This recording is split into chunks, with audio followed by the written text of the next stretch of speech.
তো অনেক সময় আমাদের ফ্রিল্যান্সিং যে বলি বা অন্যান্য ক্লায়েন্টের থেকে এরকম কাজ আসে যে তারা আমাদেরকে 100টা বা 50টা বা 10টা এরকম কিছু অ্যামাউন্টের পিডিএফ দেয় এবং দিয়ে বলে যে আমাদের এর ভিতরে যে ডাটাগুলো আছে সেগুলো আমাদের মাইক্রোসফট এক্সেলে ইম্পোর্ট করতে হবে এবং সেগুলোকে এক্সেল আকারে আমাদেরকে ক্লায়েন্টকে সেন্ড করতে হবে। এখানে আমার কাছে 10টা পিডিএফ আছে। আমি প্রত্যেকটা পিডিএফ আপনাকে ওপেন করে দেখাচ্ছি যে এখানে কিন্তু আমার র ডাটা আছে। এরকম 10টা পিডিএফ আমাকে দেওয়া হয়েছে যেখানে প্রত্যেকটাতে র ডাটা আছে এবং ক্লায়েন্ট আমাকে বলেছে যে কিভাবে আমি এই 10টা পিডিএফ এর ডাটা হচ্ছে আমাকে এক্সেলে নিতে হবে এবং সেগুলোকে টেবিল আকারে কনভার্ট করে এক্সেলে আমাকে ক্লায়েন্টকে আবার সেন্ড করতে হবে। তো আমি এই জিনিসটা হচ্ছে আজকে দেখাবো যে কিভাবে আমি পিডিএফ এর মধ্যে যে আমাকে ডাটাগুলো দেয়া আছে সেগুলো কিভাবে আমি এক্সেলে নিব এবং সেটা ক্লায়েন্টকে সেন্ড করব। তো ফার্স্টে এই কাজটা করার জন্য আমাদেরকে চলে যেতে হবে মাইক্রোসফট এক্সেলে। তো ফার্স্ট আমি হচ্ছে মাইক্রোসফট এক্সেল ওপেন করে নেব। ওপেন করে নেওয়ার পর চলে যেতে হবে হচ্ছে ব্ল্যাঙ্ক ওয়ার্ক বুকে। এখানে যাওয়ার পর আমাকে যেতে হবে হচ্ছে ডাটা অপশনে। ডাটা এখানে যাওয়ার পরে গেট ডাটাতে হচ্ছে ক্লিক করতে হবে। তারপর ফ্রম ফাইল, এখানে অনেক অপশন আছে। এখানে একটা অপশন হচ্ছে ফ্রম পিডিএফ, বাট এটা আসলে সিলেক্ট করা যাবে না। কেন যাবে না আমি বলতেছি। যে যদি আমরা ধরেন ফ্রম পিডিএফ ক্লিক করলাম অথবা সিলেক্ট করলাম, তখন যে প্রবলেমটা হবে সেটা হচ্ছে আমি আমার ফাইলটাতে নিয়ে যাচ্ছি। এই যে এখানে আমার 10টা পিডিএফ আছে কিন্তু আমি এট এ টাইম একটার বেশি সিলেক্ট করতে পারতেছি না।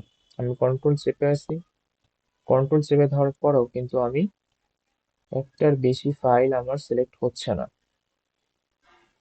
ইভেন আমি যদি কন্ট্রোল এও চাপি তাতেও হচ্ছে কিছু হচ্ছে না। অর্থাৎ আমি একটার বেশি পিডিএফ নিয়ে কাজ করতে পারবো না। বা একটার বেশি পিডিএফ এর ডাটা আমি মাইক্রোসফট এক্সেলে ইম্পোর্ট করতে পারবো না। এই কারণে আমরা আবার গেট ডাটাতে যাব। ফ্রম ফাইল থেকে ফ্রম ফোল্ডার এই অপশনটায় ক্লিক করব। তারপরে হচ্ছে ডেস্কটপ থেকে আমাদের সে কাঙ্ক্ষিত ফোল্ডারটা আমাদের সিলেক্ট করতে হবে। যেমন আমার এই ফোল্ডারটার ভিতরে কিন্তু আমার 10টা পিডিএফ আছে। সিলেক্ট করে ওপেনে ক্লিক করব। কিছুক্ষণ টাইম দিবে। টাইম নেওয়ার পরে হচ্ছে আমাদের সেই 10টা পিডিএফ যে আমি ইম্পোর্ট করছি সেটার একটা লিস্ট আমাকে শো করবে, যেখানে টোটাল 10টা পিডিএফ আছে আমার। এটা নিশ্চিত করার পর আমাদের এখান থেকে কম্বাইন অ্যান্ড ট্রান্সফর্ম ডাটা এটা সিলেক্ট করতে হবে।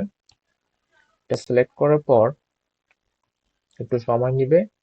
সময় নিয়ে আমাদের এরকম একটা পেজ পপ আপ হবে।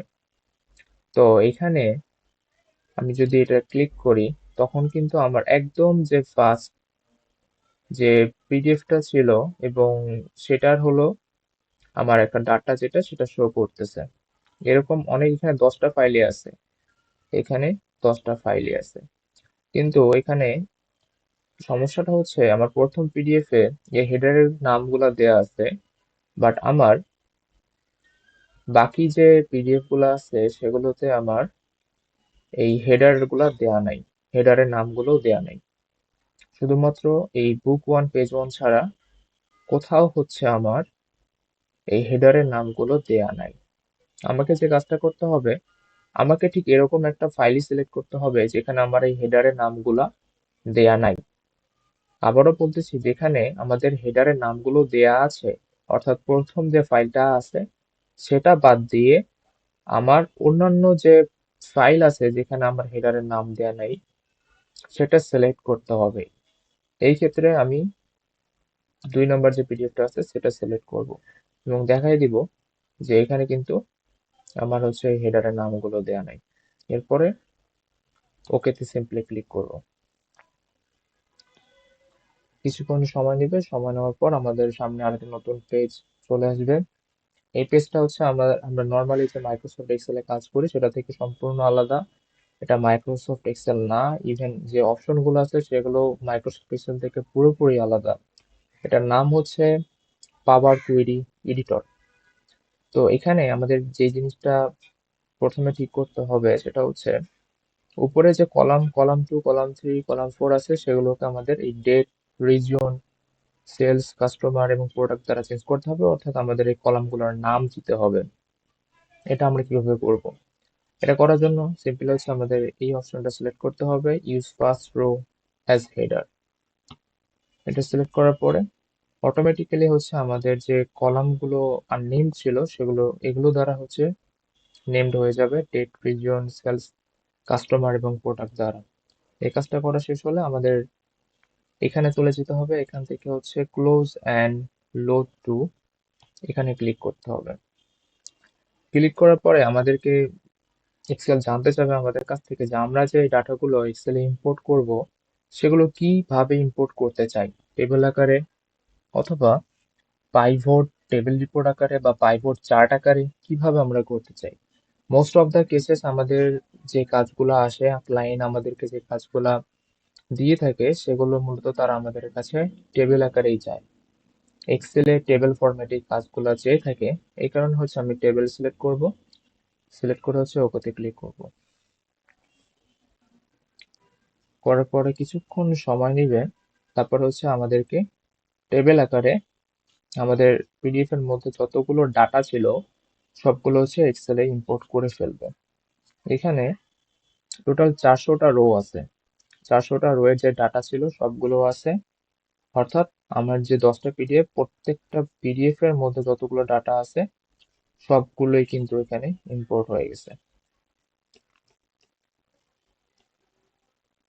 তো আমার যে প্রথম যে জিনিসটা আছে সেটা হচ্ছে আমার লাগবে না, এটা কিন্তু হচ্ছে আমার লাগবে না, তাই আমি এটা ডিলিট করে দিব। ব্যাস, কাজ শেষ। এখন এই ফাইলটা কিন্তু হচ্ছে আমাদেরকে সেন্ড করতে হবে আমাদেরকে হচ্ছে ক্লায়েন্টকে। তো মূলত এই কাজটা কিন্তু সহজ হলেও আমাদের যথাযথ নলেজ না থাকার কারণে কিন্তু আমরা এই কাজগুলো করতে পারি না। ক্লায়েন্ট আমাদেরকে জাস্ট এইভাবেই 10টা বলেন, 100টা বলেন পিডিএফ দিয়ে থাকে, এবং তারা জানে না বিধায় আমাদেরকে বলে থাকে যে তাদের হয়তো সময় নেই বা তাদের সেই নলেজটা নাই, এবং আমাদেরকে কাজটা দেয় এবং বলে যে এটা হচ্ছে আমাদের এক্সেলে কনভার্ট করে ক্লায়েন্টকে দিতে হবে টেবিল আকারে। তো যদি নলেজ থাকে তাহলে কিন্তু আমরা খুব সহজে কাজটা করতে পারি, এবং এই কাজগুলোর বদলে কিন্তু আমরা একটা হ্যান্ডসাম অ্যামাউন্ট ক্লায়েন্টের কাছ থেকে হচ্ছে নিতে পারি। তো হোপফুলি আজকের ভিডিওটা হচ্ছে আপনাদের অনেক হেল্প কাজে আসবে, অনেক হেল্প করবে। তো সবাইকে অনেক অনেক ধন্যবাদ।